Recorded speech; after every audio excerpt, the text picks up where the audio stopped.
It's my pleasure to introduce to you the General Secretary of the World Council of Churches, Olav Tveit. The Reverend Dr. Tveit is an ordained pastor in the Church of Norway and a former General Secretary of that church's Council on Ecumenical and International Relations. Prior to becoming General Secretary, Olav served the World Council of Churches as co-chair of the Palestine-Israel Ecumenical Forum. He brings us greetings from the World Council of Churches' 349 member churches around the globe. And on a personal note, I also want to welcome Olav. It is a small world. He and I have cousins in common. So, hi, cuz. Welcome, and please come and hear your greetings.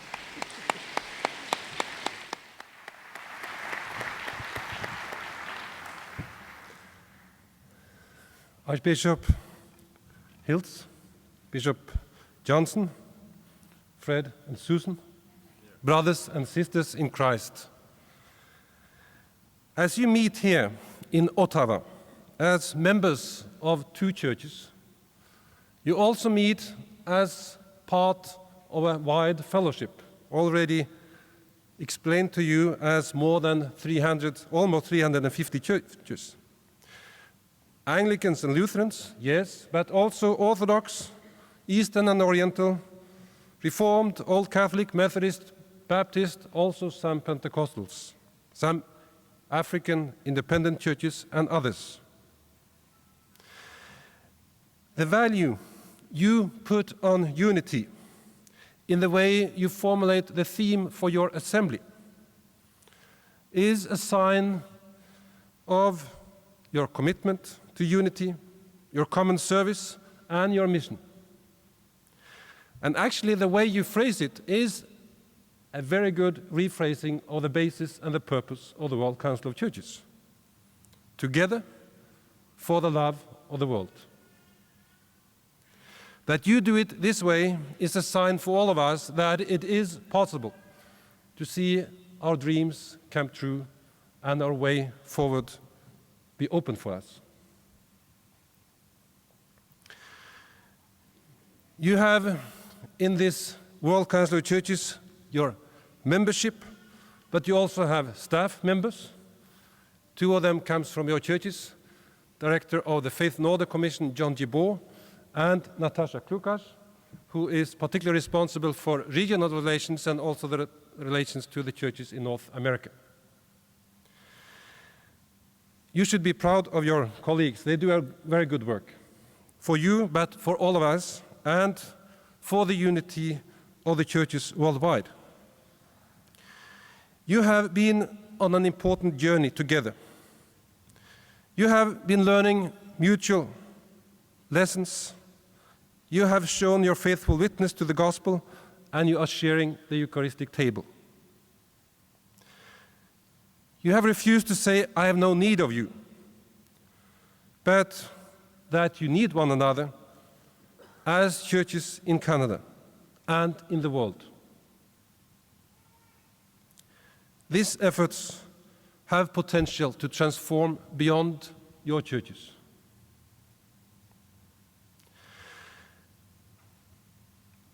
When churches come together in full communion, as you are, an important element of mutual accountability is implied. The Waterloo Declaration anticipated this particularly well, outlining commitments between the churches, a means of determining the strength of the relationship. And you prove today in this meeting that you are serious about it, that these agreements are not ends of themselves, but lead to new possibilities and even greater sharing in ministry within the Anglican Church of Canada and the Evangelical Lutheran Church in Canada, and in your two worldwide communions, the Anglican Communion and the Lutheran World Federation. Mutual accountability necessitates, first of all, a spirit of humility, a willingness to learn from the other, even while reminding each other of the commitments of common life. It means emerging from our own perspectives, problems, and prayers, to not only consider those of the other, but really enter into them with love. And in this way, you call other churches towards a way of unity, mutual accountability, and ministry together. But this is a ministry that actually is based in the local parishes. It is not only, and not primarily, something we do when we are together in big assemblies. And let me there, on a personal note, say that it's particularly moving for me to be invited to this assembly. As Susan already mentioned, there is a connection personally for me. Almost 100 years ago, my father's uncle, Armand, came to Camrose, Alberta, as a young Lutheran pastor. He got married, and thereby we got connected. He got children, but he got no grandchildren. Almost 50 years later, I was a young boy without grandfathers and grandmothers, and I got his address, and we started to communicate. And he wrote about Canada, about the church, and about the family. And one day he wrote to me, "Olav, I think you shall become a pastor in the church one day." That day I didn't like it. I felt it was a burden. 10 years old. Today I understand that this was the most high expression of love he could give to me. He wanted me to share what he loved, the ministry of the church, the ministry to share the love of God with these Norwegian settlers and others. And now we are here. Thank you for inviting me, and thank you for also representing my church, the Church of Norway, in this fellowship with you. But the World Council of Churches is also moving. We have these days a focus on preparing the 10th Assembly of the World Council of Churches to be held in Busan in Korea later this year.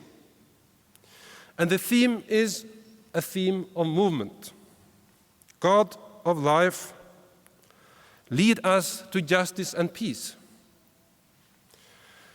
This opens up for a reflection on a pilgrimage of justice and peace that can transform us as a council, as churches, and as individuals. And let me, inspired by your theme, say some words about how I interpret our theme in the light of yours. First, God of life, God of life. In Genesis, we read about how people seek God in a challenging reality, how they learn to recognize limits and possibilities. This creation account is written by those who understand that the reality of good and evil belongs to the world, but who see a hope for a fallen humanity and know that God moves with and through all of creation, not just in one place or with one people. It is in this context that humans are called out of their own, into a communion with the God of life, with the whole of creation, into a community that seeks justice and peace. And we read this in the perspective that God comes to us in the creation and in Christ, always opening a new door, a new hope, a new relationship, a new spring. And in seeking to know the God of life, we must turn our gaze outward, to shift our perspectives from our own experiences, but also our own miseries, to seek the experiences and the needs of others, even the needs of nature itself. By seeing what kind of justice is needed by others, we enter fully into God's life, God's compassion, God's love. So discrimination, unequal treatment of people based on who they are, what group they belong to, their background, is the most powerful attack on our common faith and confession to the God of life. Romans 2:11 tells us that God shows no partiality. Many of us have learned some lessons about this in different ways. You are learning some through experiences shared with you, as you hear from the Truth and Reconciliation Commission here in Canada. Stories, some familiar to you, some others. We share with you in our program on just and inclusive communities these concerns. In these days, the world, including us and you, have our attention and our prayers with the President Nelson Mandela, coming to the end of his long journey. In the program to combat racism, established by the World Council of Churches in a controversial discussion in the 60s, the World Council of Churches became a leading agent in the Church's fight against apartheid. When President Mandela visited the Assembly of the World Council of Churches in Harare in 1998, he said he would not be a free man without the World Council of Churches. It is possible, dear sisters and brothers, to make a difference together. It is possible also to see that leaders outside the church can teach us as churches what it means to work for justice and peace. Lead us is our prayer. We rightly ask ourselves what it means to be church in the world today, as generations before us had to ask. We ask, what does secularization mean?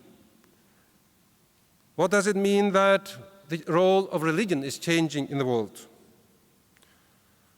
What does it mean that we have new diversities and even divisions in the world based on social, economic, and other issues? What does it mean to care for our creation today? We need to consider this together, not only as churches in one country, but as a global fellowship of churches. There is only one globe, and there is only one humanity. We have to be together, asking these questions and listening to one another to answer them. Therefore, we welcome what you do, and we welcome you to be part of this wider reflection with the wide fellowship of churches in the World Council of Churches. How can we answer together? And how can we together be a sign for the creation that groans for redemption? Church is something we are together. If anything we have learned from the ecumenical movement is that there is no church that is church alone. We cannot be church without the others.